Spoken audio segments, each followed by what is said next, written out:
National Nancy's, the fourth in the Alex Reynolds Mysteries. Author Fred Hunter, St. Martin's Press, New York, 2000. Narrator Eric Aust.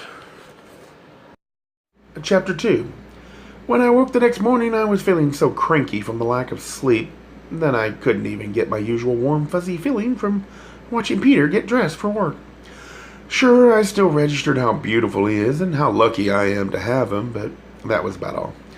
The TV at the foot of the bed was tuned to a local morning news program on which a broad-mouthed, white-bread anchor was interviewing the candidate of the people, Charlie Clark. Clark and his wife, Wendy, sat close together on the opposite side of a small round table from the anchor. "I'm sure you know," said the anchor, "that with your pro-gay, pro-choice stance, you've earned the wrath of the religious right as well as some members of your own party." "Yes," Clark replied with a coy smile that implied that this was a joke that we were all in on. "They need to demonize someone in this election. They've chosen me. And yet, despite your openly liberal views, you have a very large following among conservatives. What do you attribute that to?" Clark shrugged. "Well, I like to think it's because I'm basically an honest person. People may not agree with my positions on the issues, but at least they know what my positions are, and I think that they find that refreshing. Everybody's sick of equivocating politicians." He managed to say this all with an air of self-effacement that made him seem embarrassed to be forced into the position of singing his own praises. "Are you aware that some of your detractors accuse you of being gay?" the anchor asked. I was astonished by the brashness of the question, but Clark was not. In fact, he was so unfazed that I suspected he might have suggested the question himself before the interview had begun. "I don't know that having someone say that you're gay should be considered an accusation," the candidate replied, as he gently laid a hand over his wife's. "Oh, good move," I thought. The anchor smiled toothily. "All right. But does it bother you when your opponents say that?" "No. First of all, because there's nothing wrong with being gay. Second of all, I think it's a sign of how desperate my opponents are." "What do you mean?" "Well, that's the type of accusation that's unanswerable. The object of spreading rumors of that sort is to put you in the position of not being able to say anything. If you deny it, then half of the population thinks you're lying, and the other half is offended. Because the denial makes it sound like you're saying there's something wrong with homosexuality. My opponents know that I have a strong following in the gay community, and they'd like nothing better than to get me to lose that support. But I'm not going to give them that." "He's really good," said Peter, who had crossed to the bed and now stood beside me, nodding his tie. "I know. I'm sure he has answers already prepared for any possible question, but he really does make it sound like he's answering off the cuff, doesn't he? I don't know whether or not we should find that scary." Peter looked down at me with a wry smile. "Are you saying that the fact that he seems honest should worry us?" After a beat, I said, "Well, of course it sounds paranoid when you put it like that."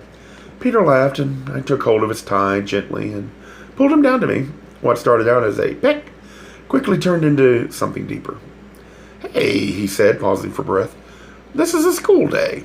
I know, I heaved a sigh. We went downstairs together and found Mother making breakfast.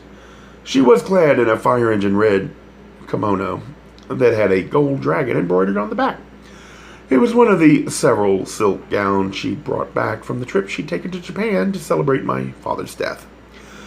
Well, not his death, but the inheritance. She was a line, a disjointed tune as she scrambled some eggs. Duffy, the Westie we inherited, sat nearby, looking up at her and with his tail wagging frantically. Apparently, he thought the excessive good humor might send a few tidbits his way, as if he wasn't spoiled enough. "Good morning, darlings," Mother said when she saw us. "Morning," Peter replied with a grin. "Mother," I said, "please don't take this the wrong way, but I think I prefer it when you're not quite so happy." She narrowed her eyes and la-la'd pointedly in my direction. "What time did you get in?" Peter asked innocently as he poured out some orange juice. "Oh, around 2 o'clock. 157, I answered simultaneously. Both Peter and Mother turned and looked at me with raised eyebrows. I blushed. That's the trouble with having a digital clock. We had such a lovely time, said Mother as she placed a plate of buttered toast on the table. We had a beautiful dinner at Mon Petit, and then Simon took me dancing. Dancing? Where? I asked. At the Fairview. I set my juice glass down with a slight thump. That's a hotel, isn't it? I do believe it is, she replied with an unreadable smile. I looked to Peter for support, which was not forthcoming. He seemed to be having a very difficult time keeping himself from laughing. I frowned at him before looking away. Is that the hotel where he's staying? Heavens, no. That's far too expensive for a company junket. He's staying at the River Edge Motel. She came back to the table, carrying a pan from which she began dishing out the eggs. Really? Then how did he know there was dancing at the Fairview? He knows an awful lot about Chicago for someone who's only been here for a week. She tapped the serving spoon against my plate. Everyone knows there's dancing there. It's listed in the weekend papers. Honestly, Alex, you're acting like you're my mother rather than the other way around. I'm sorry, I said, somewhat abashed. Mother doesn't often take that tone with me. Then again, I like to think I seldom give her reason to. I didn't sleep well last night. Ah, she said sympathetically. Well, you'll be relieved to know that Simon and I had dinner, went dancing, and then he brought me home. And for all that, the only thing he received in return was a very chaste kiss. Where? On the stoop, she said flatly. I had a marvelous time, and Simon was a perfect gentleman all evening. I'm glad to hear it. She pursed her lips, and her eyes struck on the playful quality that always means trouble. Then again, maybe tonight will be different, she said with a half smile as she took the pan back to the sink. After the rather inauspicious start, I wasn't surprised that my day went downhill the minute I got to Clark's office. My heart sank when I walked in the door and found the walls lined ceiling to floor with newly delivered cartons of flyers and envelopes. Looks like another bright day in the drudge mine, said Carrie Filter, a lanky, dark-haired volunteer, as he hung his coat next to mine on the rack. Maybe today will be better, I replied with mock enthusiasm. Maybe today I'll get to collate. It wasn't until then that I noticed the lack of activity in the office. Several of the volunteers were sitting around drinking coffee and chatting, only interrupting themselves to answer the occasional phone call. What's going on? I asked Dave as I took a seat at the table, where we'd been working the day before. Jody's not here yet. My jaw dropped. What? It's after 9 o'clock. I know. We figure she must be dead. I don't think she's ever gotten here later than 8. Mary's not here either? Dave shook his head. Who opened the office then? Annie Watson. She's a good friend of Jody and Mary. She has a key in case the two of them can't make it. Not that anybody ever thought that would happen. Didn't they tell Annie why they were going to be late? I asked. He shook his head again. Nope. They didn't call anybody. The place was locked when Annie got here, so she just opened up. I took a sip of coffee. Then Dave and I continued our envelope stuffing assignment of the previous day, while speculating on the whereabouts of our fearsome leader. Our conjecture was brought to an abrupt halt about 20 minutes later when Jody Lynn Hayden burst through the front door, stopped, and slowly surveyed the room with a particularly nasty scowl on her face. She looked like a bargain basement Brunhilde, on the verge of waging war. Mary followed closely on her heels, but Jody had stopped so suddenly upon entering that Mary was left propping the door open with her body, and looking vacantly at Jody's back as if she were afraid of what was about to happen, and anxious for it to be over. Well, Jody boomed, did you all see Charlie Clark on the AM show this morning? There was a stunned silence. We'd all been expecting some sort of tirade about our work performance, or some new campaign atrocity perpetrated by one of Clark's opponents. To have such an innocuous question yelled in your direction was like having Muzak blared at you. Well, did you? She demanded, was nobody answered. A few of the volunteers tentatively murmured, "Yes?" "He acquitted himself really well, didn't he?" she continued as she walked slowly through the room between the tables. "That guy that was interviewing him, he tried to trip up our Charlie, but Charlie was too quick for him."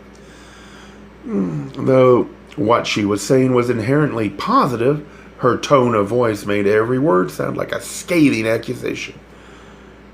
"I suddenly feel like I'm in high noon," I whispered to Dave, who made the mistake of laughing. Jody stopped in her tracks by her table and reared back in a way reminiscent of Maleficent changing into the dragon in Sleeping Beauty.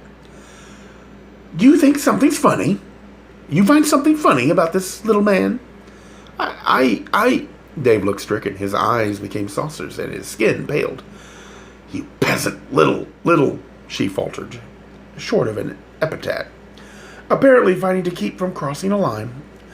"I know you're kind of, you make me sick. No damn world's some big funny joke to you. Nothing is serious. While your own people are being murdered, you just flip through your worthless life laughing at everything and never caring about anything. You don't make a damn bit of difference to this world." "Hey, now, wait a minute, Jody," I said, rising from my chair. It was one thing for her to behave like a sergeant in the Gestapo to the volunteers. It was another thing to abuse them. There's no need for that. "And you," she yelled, turning on me, "you're another funny man, aren't you? You think everything's funny. Well, I'm going to tell you something." She leaned across the table, her reddened face stopping about 6 inches from mine. I'm embarrassed to admit that I recoiled. "I'm going to tell you something, Mr. Funny Man. I don't think it's fucking funny." "What on earth are you talking about?" I asked. Mary had followed Jody into the office, just as Jody was about to let me have it verbally. Mary placed her hand lightly on Jody's shoulders and said, "Please don't." Jody continued to glare at me for a moment, and then jerked herself free of her partner and stormed into the back room, slamming the door behind her. "What the hell was all that about?" I said to Mary. Mary Lynn Hayden was nothing like her partner. She was nondescript, almost to the point of non-existence. I didn't think she'd been bullied into submission, though. Her relationship with Jody, I thought it went deeper than that. Mary had the air of someone who'd learned at an early age that the world was too big for her and had surrendered rather than fight. She turned her perpetually doe-like eyes to me, brushed her auburn locks back over her shoulder, and said, "We've had a little trouble this morning." "Oh, I'm sorry. I didn't mean to." "Not me and Jody. It was something else. I really can't say." She looked down at the floor, then without another word went to the back of the room and disappeared into her cubicle. There had been a shocked silence during Jody's outburst, and now that it was over, the volunteers slowly started to resume their work, although with a lot less enthusiasm or discussion than there had been a few minutes earlier. I was about to sit back down when I glanced at Dave. He'd gone back to stuffing envelopes, but looked as if he was fighting to hold back tears. This really got to me. There's nothing sadder than a weepy faggot. I decided that for the sake of office harmony, I'd better try to find out what was going on. As I approached the door to the back room, it crossed my mind that Peter might be right about my enjoying putting my life in danger. Mary's cubicle was right by the door, and her eyes were absolutely terror-stricken when she saw me put my hand on the knob. "I wouldn't," she said in a choked whisper. "It's all right. I've got my shots." I opened the door and stepped through, closing it behind me, although the back room had been done up as offices. It still retained its dank basement-like smell. On the back wall, there were 2 small barred windows so caked with dirt that they didn't admit much light. The area to the right had been walled off to form a private office for the candidate, and the open area into which I had walked served as the workspace for John Schuler, Clark's campaign manager. Jody was sitting in Schuler's chair, staring straight ahead as if she was angry at the air and drumming her fingers. She hadn't bothered to take off her coat. "What do you want?" she barked without looking at me. "What's the matter?" I asked, knowing full well that I was intruding, and the likelihood of her answering me was very limited. "What's it to you? Do you have any idea how bad you made Dave feel? Yelling at him in front of everyone like that?" "What do I care? Jody, we're volunteers. You can't abuse volunteers and expect them to stay on. We could go work in an office somewhere and get paid to be abused. Don't you have work to do? I saw a lot of work out there. I sighed. Are you going to keep snapping at me like a little bull dot?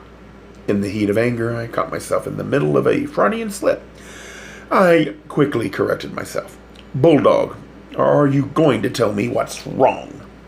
Why the fuck should I tell you? I might be able to help. Help? Ugh. She glared at my direction, and the stare on her face was perfectly frightful.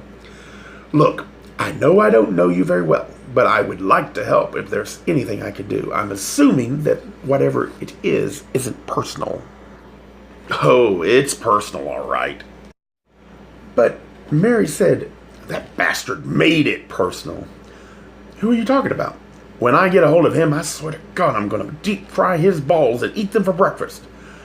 Aside from the vividly unpleasant visual image, this conjured up of a rather distorted steak and kidney pie. I was completely puzzled. The only person she'd mentioned since walking in the front door was Charlie Clark, and I found it hard to believe she was talking about him now, although it's certainly not uncommon for a person's feelings to swing wildly when a hero gets knocked from his perch. It occurred to me that as militant as Jody was, Clark might have said something on that morning program that had rung the death knell for her affections. Perhaps in his comments about homosexuality, he somehow managed to hit on the one word or phrase that would turn her against him. I still don't know what you're talking about. Do you mean Clark? No, you idiot, she yelled. Not Clark. This bastard. She pulled an audio cassette out of her pocket and slapped it angrily on the desk. She tapped her rigid index finger against it as she continued. It's not enough that those bastards call here every day making their threats. Now they're calling me at home. You're kidding, I said blankly. Someone's calling you at home and threatening you. Didn't I just say that? I got him on the tape. I can tape calls with my answering machine. The minute I heard a voice, I hit the button. It was a man. He tried to disguise his voice, but it sure as hell was. What did he say? She let out a snort, then delivered what I imagined was a verbatim recital of what the caller had said. According to Jody, his mildest suggestion was that she use gasoline for a douche, and let him strike the match. As she related this, she turned the tape around and around in her hands all the while. Jody, that's disgusting. I'm sorry that happened to you. Not as sorry as that asshole is going to be if I get my hands on him. Did you call the police? No. I called that Will Henry guy from the FBI. He's the one we're supposed to turn over all the threats to. When Clark became a viable candidate, he became a national problem, not just a local one. She slapped the tape back on top of the desk. She looked like it was taking all her willpower to keep from crushing it with her fist. The threats that come into this office, they're aimed at Charlie, and they're all just nuts. There isn't any way they can harm him. But this, again, she angrily tapped the tape. This was directed at me. I watched her for a moment, then said quietly, You're afraid, aren't you? Wouldn't you be? She yelled defensively. Wouldn't you be if you had this filth on your phone? Yeah, I would be. Once I'd realized that fear was the problem, the way she was acting made more sense. And in a way, I felt sorry for her. Like a lot of strong people, Jody liked to think of herself as invulnerable and completely in control. The fact that something had scared her made her furious, not just at the perpetrator, but at herself. I don't know what I'd hoped to achieve by going back there to talk to her, but at least getting her to open up about it seemed to have relaxed her a bit. Look, I said, if there's anything I can do for you, all you have to do is let me know. There's something you can do, all right, she replied. What's that? Get back out there and finish stuffing those damn envelopes. We've got to get them out before the primary. She almost smiled when she said it. When I went back out into the work area, I wasn't surprised to find that Dave had gone. Joe Gardner and other of the volunteers told me that a couple of minutes after I'd gone into the back room, Dave got up, retrieved his coat, and walked out of the office without a word. He didn't say anything, I asked, and Joe shook his head. No, he didn't even look at anybody. I think he was too humiliated. He doesn't have any reason to feel that way. Joe pursed his lips for a moment, then leaned into me and whispered, I think he was embarrassed because she scared him. Really? Yeah, you know the type. He eyed me significantly, then added a shrug as if to say, what can you do? As he went back to the phones, I returned to my job, the tedium of which was relieved somewhat by my contemplating that fact that fear seemed to be contagious. That nasty piece of work, who had made the obscene phone call to Jody, was operating out of fear. Fear of the unknown, fear of what he couldn't understand, a fearful bigotry. In that fear, he lashed out at Jody and infected her, and she in turn infected Dave. I wondered who would be next. Later that morning, there was an influx of volunteers, mostly from the gay community. Jody must have exerted all the force of her evil powers to get people in that day to make a good showing for Clark, who was in town and scheduled to spend a minuscule part of the day at the Chicago headquarters. Most of his time would be spent meeting with civic groups, courting other politicians, and doing most of the other things that candidates do when they want to get elected. In addition to Jody's efforts, the sudden surge in staff was also due to the community's genuine concern about getting a homo-friendly candidate in office, and to their desire to get a glimpse of the man who many took to be our savior. It was just after 11 o'clock when the great man himself arrived with John Schuler in tow. They were followed by an entourage that seemed to circle him like the debris on the edge of a tornado. The experience of seeing Charlie Clark in person was rather like meeting any celebrity in the flesh. There was something surreal about it, as if something that doesn't really exist has just stepped into the real world. Clark was slightly shorter than he appeared on television and a good deal better looking. I don't like to disparage my own people, but I'd be willing to bet that the later was the main reason for a good deal of the gay following. And he managed to be handsome without being extraordinary. He didn't look like he had an array of makeup artists and hairstylists following him around. It just seemed to come naturally to him. He had very dark hair, which he wore slicked back, friendly brown eyes, and a smile that made you feel as if you were being undressed in the nicest possible way. "Hello, everybody," he cried cordially. As he walked through the door, he made his way through the room, shaking hands and thanking people for their work. I had to hand it to him. He sounded pretty sincere for someone who couldn't possibly have any idea exactly what work we were doing.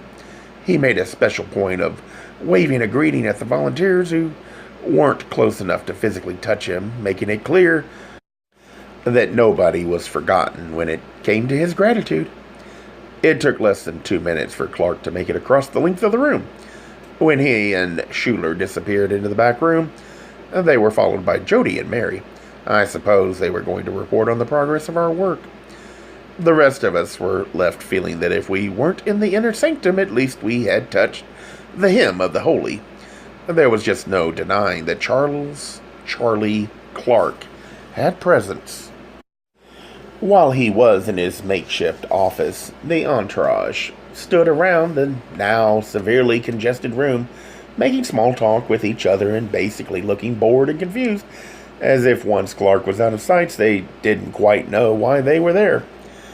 They barely had time to wonder, though. Less than 15 minutes later, Clark and Schuler emerged from the back, and the whole parade was performed in reverse. He waved and called out general thank yous as he made his way toward the door, this time preceded by the human debris. "Isn't he wonderful?" said Mickey Downs, one of the other volunteers, once our leader had gone. "I would do him in a minute." I allowed my forehead to drop onto the table with a loud thunk. While the dust was settling, I noticed Jody standing nearby her, arms folded across her chest, and an oddly twisted smile on her face. "You don't look happy with your hero," I said. She scowled down at me. She might have been Clark's most ardent admirer, but Jody wasn't the type of woman who would appreciate being thought of in terms of hero worship, no matter what the object. "Of course I'm happy," Charlie just He was going to spend more time here, but had to run because of that moron Schuler. Why? What did he do? He forgot about a radio interview Charlie's supposed to do it in half an hour. He forgot to put it on the schedule. If I hadn't reminded him of it, he would have missed it, and that would have made him look bad. That Schuler is such a fuck-up. She gave a dry spit and went back to her cubicle. After the furor died away, there was a bit of a letdown, but that was to be expected. When you just had a brush with greatness, it's hard to go back to the mundane task of folding letters and answering phones. A few of the volunteers disappeared after the event, but most stayed to help with the work. With some new faces on hand, the slight valley was followed by a period of work that was really congenial. At about 1 o'clock, the mail carrier, a 40-ish African-American gentleman, arrived with a sack of mail which Mary Lynn Hayden received in her cubicle. On his way out of the office, he grumbled amiably about how light his load used to be before Clark's office moved into the neighborhood. A few minutes later, the playful chatter of the volunteers was brought to an abrupt halt by a blood-curdling scream from Mary's cubicle. Jody was out of her own cubicle in a shot and crossed the narrow aisle to her partner's so quickly I almost didn't see her. Several of us ran back to see what was wrong, but I managed to reach the doorway first. Mary was in Jody's arms, weeping hysterically, while Jody tried to simultaneously comfort her and find out what was wrong. "Shh, shh," Jody said more gently than I thought possible for her. "Just tell me what happened." There, Mary exclaimed, pointing a shaking finger at the padded envelope that was lying on the top of the pile on her desk. Jody started to move toward the package, but Mary clung to her more tightly. Jody shot a glance at me. I came into the cubicle and circled the desk, and then carefully picked up the envelope by the edges. Mary had used the pull string to tear open one side of the package. So, all I had to do was press the sides to get the slit to flex open. When I saw what was inside, my hands jerked involuntarily, and I dropped it. The contents spilled out onto the desk. It was an enormous dead rat. Mickey, Joe, and a couple of the other guys were crowded in the doorway, and when the contents were revealed, they fell back from it like ripples radiating away from a pebble dropped in a pond. Sean Stillman was visible from the nose up as he peered over the cubicle's short wall. His forehead creased sharply when he saw what was in the package. "Now that's gross," said Mickey. An hour later, a man I'd never seen before walked into the office. He was tall, with dark hair parted on the left, a hard line for a mouth, and skin the color of sand. He was wearing a two-piece navy blue suit and a red and blue striped tie. He looked like a graduate of Moody Bible Institute. I recognized him immediately as a Fed. Although he passed through the room without looking left or right, I got the feeling he was checking everything out. He went directly into Jody's cubicle. I was a little disappointed that he didn't show any sign of recognizing me as a fellow agent. But I don't know what I could expect. I guess I thought maybe there was a government equivalent of Gaydar, and our eyes would meet, and he would think, "Oh yeah, you're one." But he didn't even look at me. "It's about time you got here," I heard Jody exclaim angrily.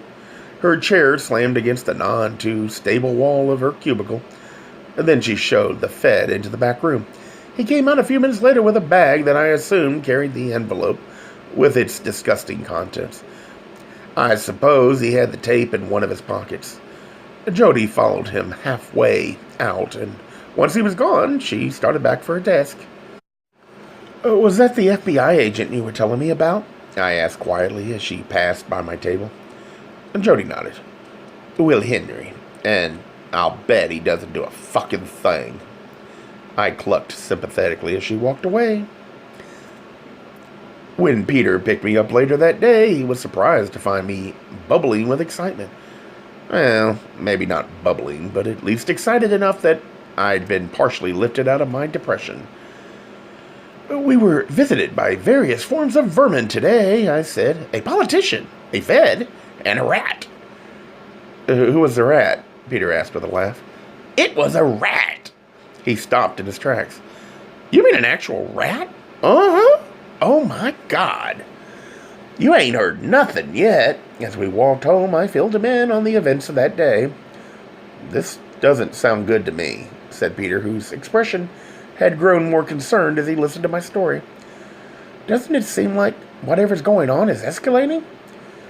Well, the rat was a change, but we got threatening calls every day. Of course, usually they just threaten to blow us up. Well, they don't normally personalize it like they did for Jody. You might be right, though. This is the first day I've actually seen a Fed on the premises. I think he came to pick up the evidence. You've never seen him before? No. The calls are so frequent that Jody just calls them in to the Feds after they happen. But with this rat and everything, it does seem like it's getting worse. It makes you wonder just how much worse it can get before the election is over. And we're not even at the primary yet, I smiled. You know, if you're really, really worried, I can give up my volunteer work. It'll really tear me up, to not be able to help in such a worthy cause. But for you, I'd do anything. Oh, I wouldn't think of taking you away from work you love so much, he replied wryly. When we got home, we found a note from Mother waiting for us on the kitchen counter. Darlings, Simon is taking me out for dinner and to a film. I probably won't be home till late. I've thrown together a shepherd's pie for your dinner. It only wants heating. I smiled when I read it. For Mother, throwing together a shepherd's pie meant mashed potatoes made from scratch, arranged neatly in a crust of meat, and decorated with fork-made tracks, not to mention the fresh-boiled vegetables that would be at its center. Mother has a Disney-esque effect on a kitchen. She snaps her fingers and ingredients dance into bowls of their own accord, mix themselves together, throw themselves in the oven, and emerge fully cooked. Watching her prepare a meal is a bit like watching the tidying the nursery scene in Mary Poppins. I can't believe she's going out with that guy again, I said as I crumpled the note and tossed it in the dustbin. With a broad smile on his face, Peter took me in his arms, intertwining his fingers at the small of my back.